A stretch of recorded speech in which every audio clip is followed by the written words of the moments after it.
आज खरं तर महाविकास आघाडीची उमेदवारी मला मिळाली दादा. आपल्या आशीर्वादाने, आपल्या साथीने वयाच्या 28व्या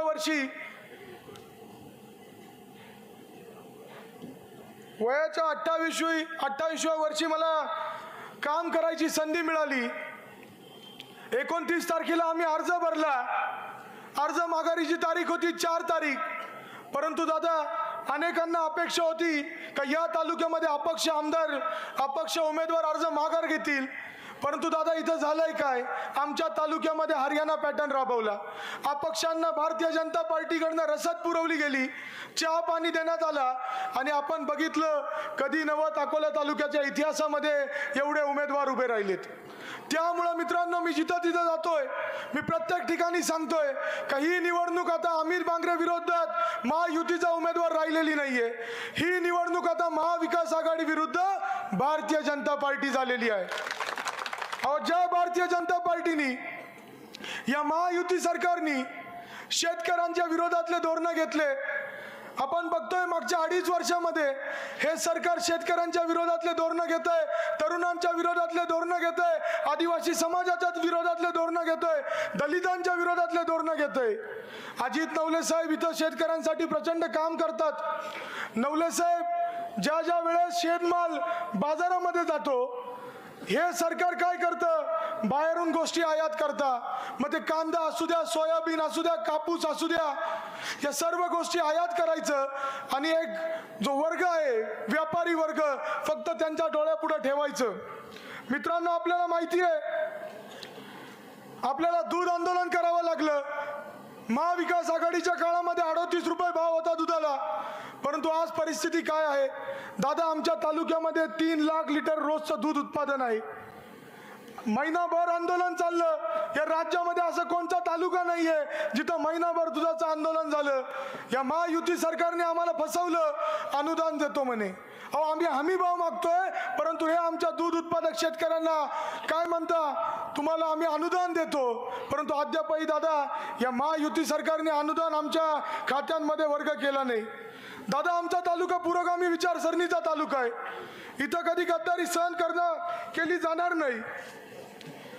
आज आपण बघतोय या भारतीय जनता पार्टीने जेवढे काय रेल्वे असतील, पोर्ट असतील, विमानतळ असतील, सगळ्या गोष्टींचं खाजगीकरण केलं.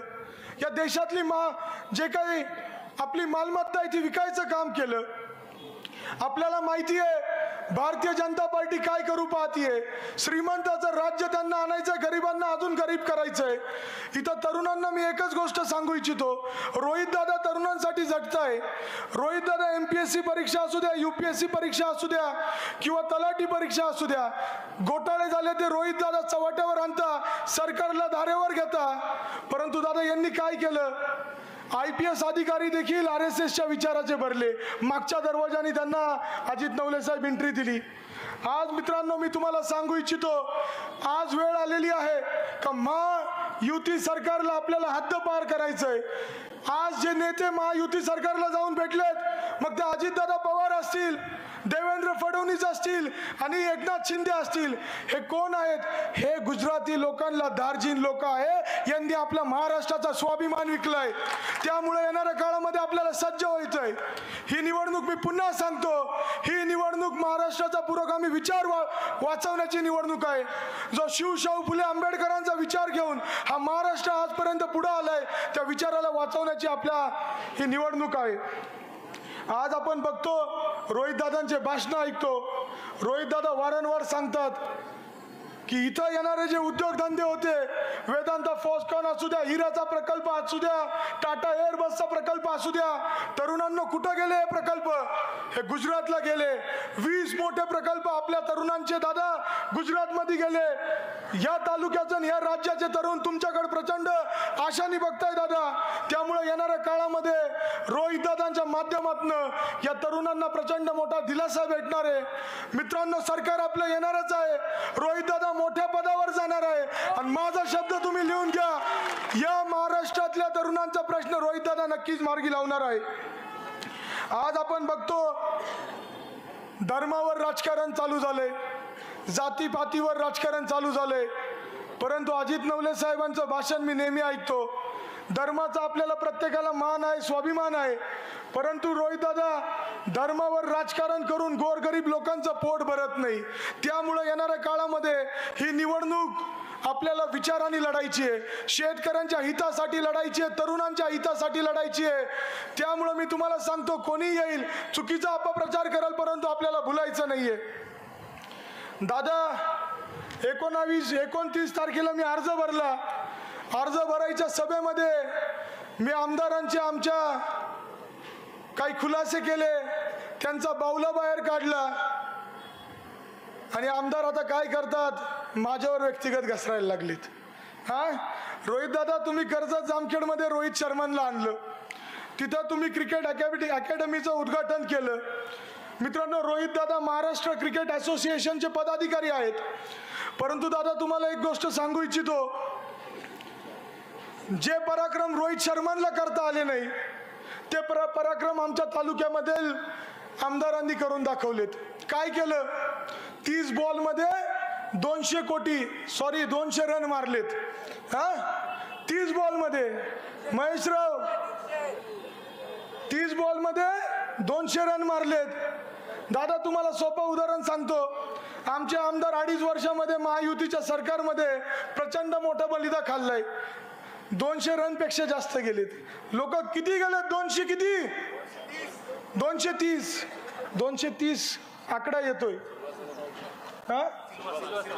सिल्वासाला मोठी गुंतवणूक केली आहे. आता एक गोळा दारू गोळा ठेवलाय दादा, अजून 10 दिवस राहिले, टप्प्यात आल्यावर काढतो. परंतु मी तुम्हाला सांगू इच्छितो दादा, काय झालंय, मी त्यांना सांगितलं होतं 29 तारखेला सुप्रियाताईंच्या सभेमध्ये का आता आमच्या तालुक्यातील महाविकास आघाडीची सगळी क्रिकेट टीम त्यांची विकेट घ्यायला सज्ज झालेली आहे. आमची बॉलिंग पाहून बॅट्समन घाबरलाय. बॅट्समन घाबरलाय. महेशजी, मला असं वाटतंय चुकून कदाचित हिट विकेट होऊन जाईल. चुकून कदाचित हिट विकेट होऊन जाईल.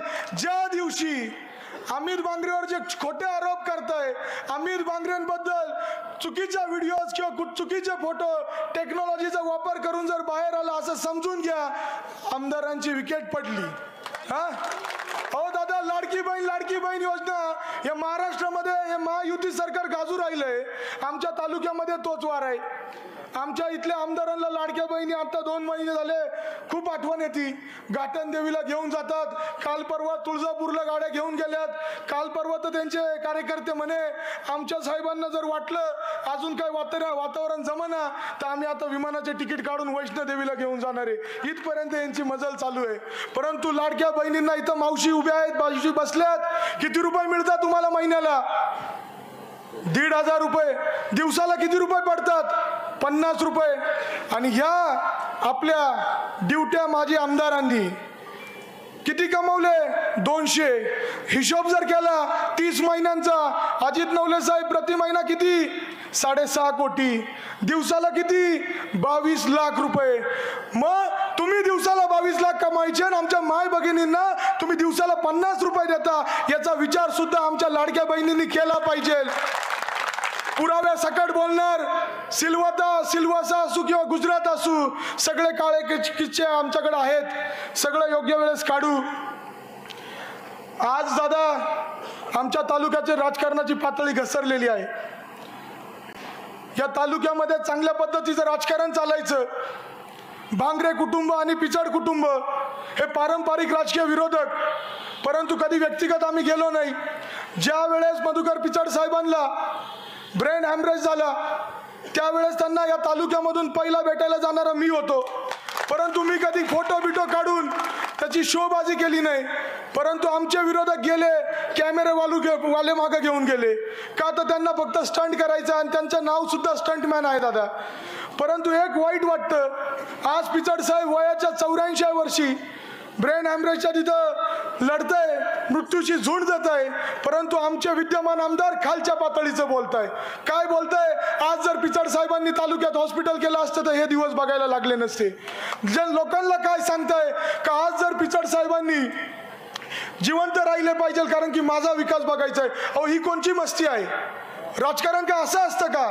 सुसंस्कृत राजकारण भांगरे कुटुंबाने पिचड कुटुंबाने केलं. त्यामुळं मी त्यांना सांगू इच्छितो, तुम्ही व्यक्तिगत जाऊ नका. एखाद्याचं वय झालंय, माणूस आजारी, त्यांच्यावर बोलू नका. आज माझ्यावर ज्या टीका करतात त्यांना एकच आव्हान करतो, मर्दासारखी लढाई करा. हे नामर्दासारखी लढाई करू नका. हा 28 वर्षाचा तरुण उभा आहे, काय बोलायचं बोला. या कोणत्याही स्टेजवर मी विजन मागतो, तुम्ही शेतकऱ्यांबद्दल बोला, मी शेतकऱ्यांचं विजन मांडतो. तुम्ही दूध उत्पादक शेतकऱ्यांबद्दल बोला, मी दूध उत्पादक शेतकऱ्यांसाठी विजन मांडतो. तुम्ही तरुणांबद्दल बोला, मी माझं तरुणांबद्दलचं विजन मांडतो. अहो दादा, 5 वर्ष यांनी सत्ता भोगली, माझ्या भाषणातले मुद्दे घेऊन भाषणं करू राहिलेत. इतकी यांच्यावर खालची वाईट वेळ आलेली आहे. त्यामुळं मित्रांनो, तुम्हाला मी सांगू इच्छितो, आज माझे मार्गदर्शक आदरणीय रोहितदादा पवार साहेब आपल्या भेटीला तालुक्यात आलेत. दादांबद्दल आपल्याला सर्वांना माहिती आहे, दादा आदरणीय पवार साहेबांचे नातू आहेत. दादांना कोणताही सोपा मतदारसंघ निवडता आला असता मागच्या पंचवार्षिकला, पण दादांनी कोणता निवडला? कर्जत जामखेड सारखा मतदारसंघ निवडला, मागासलेला मतदारसंघ, आणि दादांनी त्याच्यामध्ये चांगलं काम करून दिलं. दादांची प्रेरणा घेऊन दादा, मी या तालुक्यासाठी एक ॲक्शन प्लॅन बनवलाय. माझं विजन आहे का या अकोला तालुक्याला पर्यटन तालुका करून तरुणांच्या हाताला रोजगार द्यायचं. माझं विजन आहे का या दूध उत्पादक शेतकऱ्यांसाठी एक महिला दूध संघ काढून, ज्या पद्धतीने अमूल सारखा ब्रँड गुजरातमध्ये मोठा झाला. दादा शब्द देतो, परदेशात मी पण शिक्षण घेतलंय, मी पण मॅनेजमेंट करून आलेलो आहे. या अकोला तालुक्याचा ब्रँड दादा तुम्हाला या भारतामध्ये येणाऱ्या 3-4 वर्षामध्ये दिसल, हा शब्द मी तुम्हाला देतो. दादा, तरुणांना खूप अपेक्षा आहे तुमच्याकडनं, कारण की आमच्या आमदारांनी काय केलं, अजित पवारांनी आमदारांनी 50 एकरात एक MIDC मंजूर केली. आणि MIDC दादांना खूप अनुभव आहे. दादांनी प्रचंड काम इंडस्ट्रियलायझेशन मध्ये केलेलं आहे. दादा पण येणाऱ्या काळामध्ये तुम्ही शब्द द्या का या अकोला तालुक्यामध्ये चांगले उद्योगधंदे आणू. निसर्गाची प्रचंड मोठी देण आहे. दादा, जर इथं आम्ही बाळ इरड्याची जर पावडर बनवली तर त्याच्यासाठी मेडिकल फील्डमध्ये प्रचंड मोठी डिमांड आहे. जर आपण मशरूमवर अजित नवले साहेब जर काम केलं, आज तुम्हाला शिरपुंजाचं उदाहरण देतो. शिरपुंजामध्ये एक तरुण आहे, तिथं तो मशरूमचा व्यवसाय करतो. माझं स्वप्न आहे का प्रत्येक शेतकरी कुटुंबामध्ये मशरूमचा उद्योगधंदा सुरू करायचा. सोपं असतं, पेंडा घ्यायचा, त्याचं शुद्धीकरणासाठी पाण्यामध्ये उकळायचा, त्याच्यावर बेसन पीठ टाकायचं, त्याच्यावर आळंबीची बी टाकायची, थरावर थर करायचा. त्याला दमट वातावरण लागतं, काही नाही. आपल्या पडवी भरपूर, आपल्या पडीकच आहे. सगळ्यांच्या घरामध्ये पडव्या आहेत, त्या पडव्यांमध्ये तो प्रयोग करायचा. या अकोला तालुक्यातील प्रत्येक शेतकरी जरी त्या धंद्यात उतरला ना, तरी मशरूमची तितकी डिमांड आहे, तेवढं आपण पुरू शकतो. एक वेगळं विजन मी या तालुक्यासाठी घेऊन चाललोय. आज या माणसांना अलीकडे म्हणायचे एवढे कोटीचे कामं केले, 2500 कोटीचे कामं केले, आणि आज त्या गोष्टी सोडून व्यक्तिगत जायला लागलेत.